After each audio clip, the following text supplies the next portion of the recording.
May 1990, 150 words per minute.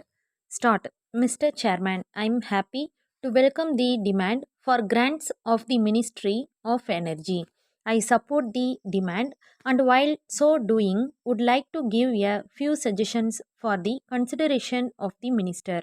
It has been made crystal clear in the policy note that it is the duty of the government to provide electricity at cheaper rates. Keeping this in view, the government has done its best during the 5 year plan periods. The government is working day and night to boost the production of electricity. The hydroelectric power generation is encouraging. There is a steady increase in the thermal power generation. Nuclear power plants are also being set up in different parts of the country.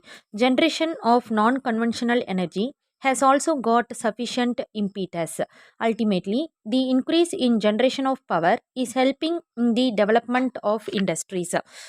Today, while replying to a question, the Honorable Minister has given details about the power supply to the rural and urban areas.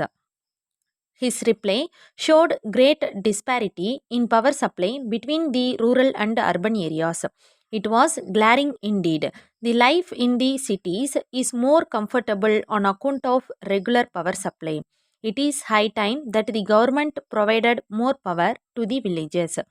Many members have already referred to the financial and other difficulties faced by the state electricity boards. The plan allocation is not sufficient for the optimum generation of power.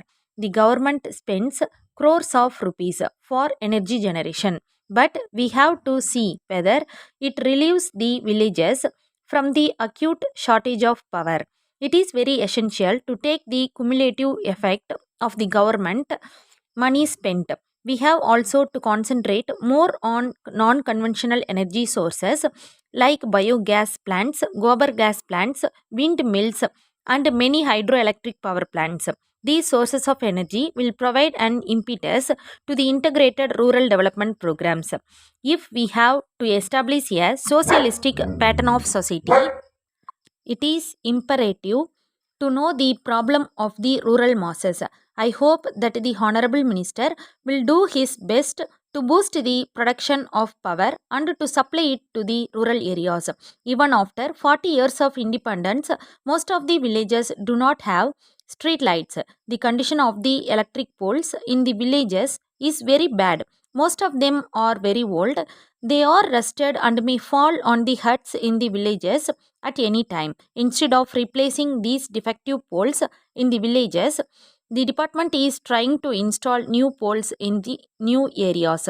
I request the government to take effective steps to replace the old electric poles in all the villages throughout the country. It is shocking to note that most of the scheduled caste colonies, especially in the tribal areas, are in darkness. The officials and the respective electricity boards and others connected with the rural electrification have completely neglected those areas. The government should see that all the areas inhabited by the poor scheduled caste people who are very much below the poverty line are provided with electricity. While the electricity boards are very much in favor of providing electricity to the cinema houses and industries, it is not known why they should refuse to help the farmers who need electric power very much for carrying on their agricultural operations. I request the Honorable Minister to have consultations with the chairman of the state electricity boards and the chief ministers and arrive at an early decision to provide continuous power supply to the farmers.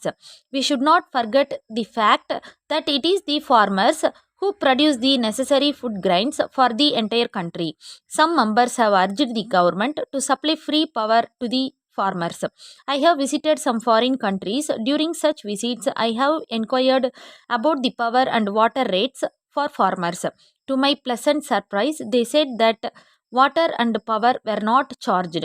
The agriculturist availing of such opportunities of free supply of power and water came forward to produce huge quantities of food grains.